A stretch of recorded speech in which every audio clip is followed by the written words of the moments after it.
پہنچے، شایان استقبال ہوا، میلاد کی محفل چل رہی تھی۔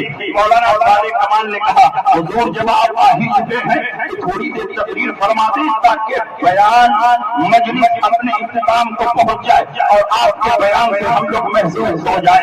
اعلیٰ حضرت امام احمد رضا کھڑے ہوئے اور عالم زبان کتاب و سنت کی روشنی سے تقریباً 2 کا مسلسل علم غیب مصطفیٰ تفسیر فرماتے رہے۔ اعلیٰ حضرت تقریر فرما رہے ہیں اور علماء جھوم رہے ہیں۔ جب تقریر ختم ہوئی تو مولانا صالح کمال نے قریب رکھی الماری کو کھولا، پرچہ نکالا، کہا حضور شریف مکہ کے دربار میں یہ سوال آتا ہے، اس کا جواب لکھنا ہے۔ اچھا ہوا کہ آپ تشریف لائے، جو تقریر آپ نے فرمائی اسی کو لکھ۔ اعلیٰ حضرت امام احمد رضا فرماتے ہیں کہ اس موضوع پر احمد رضا کا قلم چلے گا تو پوری تفصیل اور تحقیق کے ساتھ لکھا جائے گا۔ انہوں نے کہا حضور اتنا موقع نہیں ہے، آپ نے جو تقریر فرمائی ہے اس میں سارے جوابات موجود ہیں، اسی کو ہی تحریر پہ لایا جائے۔ اعلیٰ حضرت نے فرمایا کتنا ٹائم ہے؟ کہا 2 دن۔ کہا چند گھنٹوں میں احمد رضا علم غیب مصطفیٰ کا ایک ایسی عظیم الشان کتاب لکھ دے گا کہ صبح قیامت تک وہ آدمی کا جواب نہیں دے پائیں گے۔ اعلیٰ حضرت امام احمد رضا وہ پرچہ لے کر اپنے قیام گاہ پر آئے اور اعلیٰ حضرت ہم لوگوں کی طرف کوئی بھجیا موڑی نہیں تھے، بلکہ اپنے گاؤں کے مرجع علماء تھے، مرجع فتویٰ تھے، مرجع دعویٰ تھے، اور وقت علماء کو گھیرے ہوئے تھے۔ کوئی حدیث کی اجازت، کوئی فقہ کی اجازت، کوئی دعا داری، کوئی مسائل پوچھ رہا ہے، کب اعلیٰ حضرت کو فرصت ملے گی آپ کتاب لکھیں۔ اور اسی میں اعلیٰ حضرت کو بخار آ گیا، اسی شدت بخار میں اعلیٰ حضرت نے قلم اٹھایا، اللہ کی رحمت اور رسول اللہ کے دربار پر بھروسہ کر کے اعلیٰ حضرت نے علم غیب مصطفیٰ پر جب قلم اٹھایا ہے تو مجموعی طور پر 4.5 گھنٹے میں دعوت المانیہ الغیبیہ کے نام سے اعلیٰ حضرت نے ایک ایسی شاہکار کتاب تصنیف فرما دی کہ جب یہ کتاب شریف مکہ کے دربار میں پڑھی جا رہی تھی تو شریف مکہ نے برجستہ سنیوں کے حق میں ڈگری دیتے ہوئے ارشاد فرمایا اللہ اللہ اپنے حبیب کو علم عطا فرماتا ہے اور یہ وہابی کا انکار کرتا ہے۔ نعرہ تکبیر، یہ امام محمد رضا کی شان ہے۔ اور جب اعلیٰ حضرت دولت المکیہ کی دولت لے کر بمبئی آئی، پانی کے جہاز سے گئے تھے، پانی کے جہاز سے آئے اور مفتی برہان الحق صاحب جبل پوری اعلیٰ حضرت کا استقبال کرنے اپنے والد مفتی عبدالسلام اسلام کے ساتھ بمبئی پہنچے۔ کرلا کسائی واڑہ میں اعلیٰ حضرت کا قیام ہے۔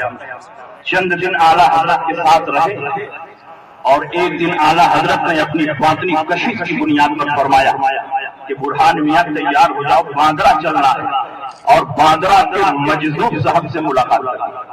باندرا کے ساحل پر ایک خانقاہ تھا، اس میں ایک مجذوب تھے اور ولی کو پہچانتا ہے۔ اعلیٰ حضرت جس شہر میں جاتے ولی کی خوشبو بتا دیتی کہ یہاں ولی آرام فرما ہے یا فلاں خانقاہ میں ولی موجود ہے۔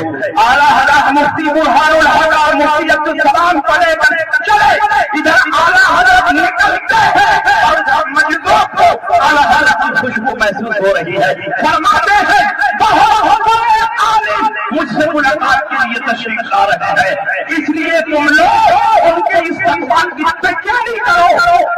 نعرہ تکبیر، نعرہ رسالت، کرسی حضور صدر شریعہ، آمد سرکار غیاث ملت، فیضان سرکاران قلبی شریف، نعرہ تکبیر، نعرہ رسالت، مسلک اعلیٰ حضرت، نعرہ تکبیر، نعرہ رسالت، حضور غیاث ملت، نعرہ تکبیر۔ آپ حضرات تشریف رکھیں۔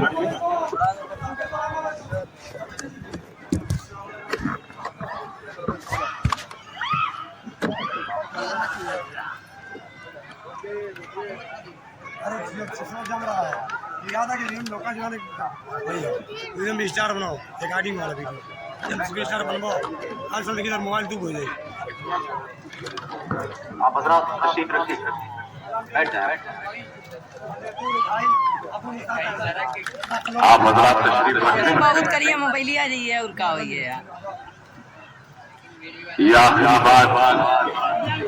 جس کا ذکر چھڑ گیا ہے اس کو میں مکمل کر دوں اور پھر انشاءاللہ باہر کے آئے ہوئے ہمارے خطبہ اور پیران طریقت خصوصیت کے ساتھ شیر کال کی شہزادہ سرکار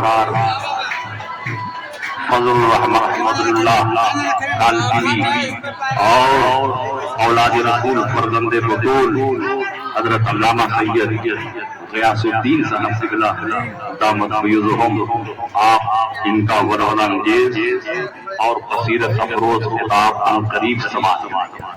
حضرت علامہ مفتی افضل حسین علیمی وہ بھی تشریف فرما ہے اور انشاءاللہ آپ ان کا بھی خطاب نایاب سنیں گے اور انشاءاللہ حضور گلزار ملت کے نورانی کلمات سے بھی آپ محسوس ہوں گے اور اخیر میں حضور محدث کبیر اپنی دعائیہ کلمات سے ضرور آپ کو مستفید اور مستنیر فرمائیں گے۔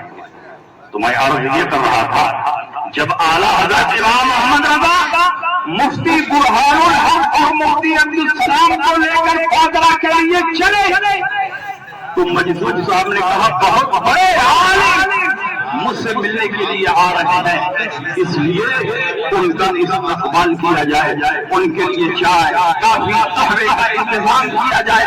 جیسے جیسے اعلیٰ حضرت قریب ہوتے گئے مجذوب صاحب کا اعلیٰ حضرت کی خوشبو بھی قریب سے قریب تر محسوس ہوتی رہی۔ جب اعلیٰ حضرت بالکل خانقاہ کے قریب پہنچ گئے مجذوب صاحب نے کہا لگتا ہے بہت قریب آ چکے ہیں، چلو باہر نکل کر ان کا استقبال کرتے ہیں۔ مفتی برہان الحق نے اکرام امام احمد رضا میں یہ تفصیل ذکر کی ہے اور اکرام امام احمد رضا وہ کتاب ہے جو اعلیٰ حضرت کے حج و زیارت کے واقعات اور احوال پر مشتمل ہے۔ اس کتاب کا آپ مطالعہ کریں۔ مجذوب صاحب باہر نکلے، اعلیٰ حضرت کو خیز پر نظر پڑی، ان کو لے کر اپنے حجرے میں تشریف لے گئے۔ اعلیٰ حضرت تشریف فرما ہے، مفتی عبدالسلام بیٹھے ہیں، مفتی برہان الحق بیٹھے ہیں، مجذوب صاحب بیٹھے ہیں، بڑے بڑے مریدین معتقدین، بڑے بڑے علماء اور فضلاء بیٹھے ہیں۔ مجذوب صاحب کی جماعت کی خانقاہ میں علماء آتے تو غور سے ان کے چہروں کو دیکھتے اور فرماتے ان کو چائے پلاؤ، ان کو کافی پلاؤ، ان کو قہوہ پلاؤ۔ لیکن جب اعلیٰ حضرت امام محمد رضا پہنچے تو فرماتے ہیں کیا پینا پسند کریں گے؟ آپ کے لیے چائے بھی حاضر ہے، آپ کے لیے کافی بھی حاضر ہے، آپ کے لیے قہوہ بھی حاضر ہے۔ اعلیٰ حضرت کی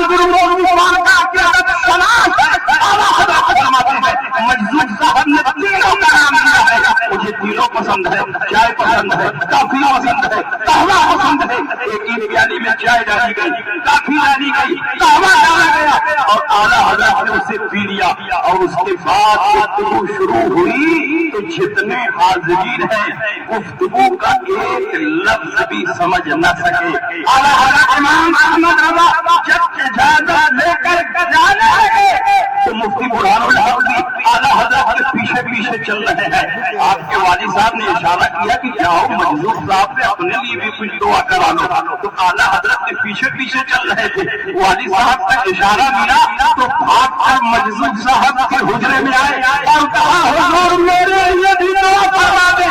تو مجذوب صاحب نے کہا تم مجھ سے دعا کرانا ہے؟ کہا ہاں حضور آپ ہی سے دعا کرانا چاہتا ہوں، کچھ نصیحت فرما دیں۔ تو مجذوب صاحب نے کہا اگر تم مجھ سے نصیحت لینا چاہتے ہو تو میری نصیحت یہی ہے کہ تم ابھی ان کے دل چلتے ہو، انہیں کو قدم کا قدم چلتے رہو اور جنت پہنچ جاؤ گے۔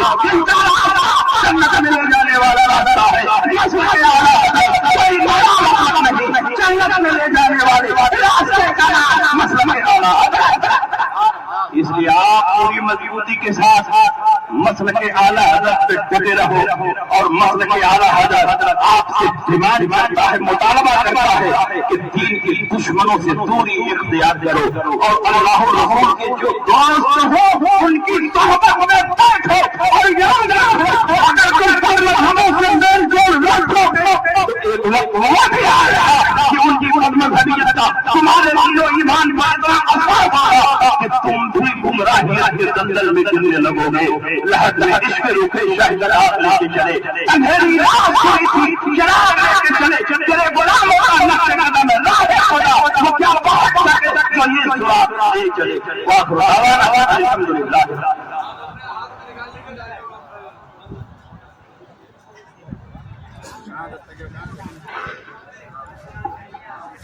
آپ لائن آئیے پر پوچھ کے لائن سجر سبحان اللہ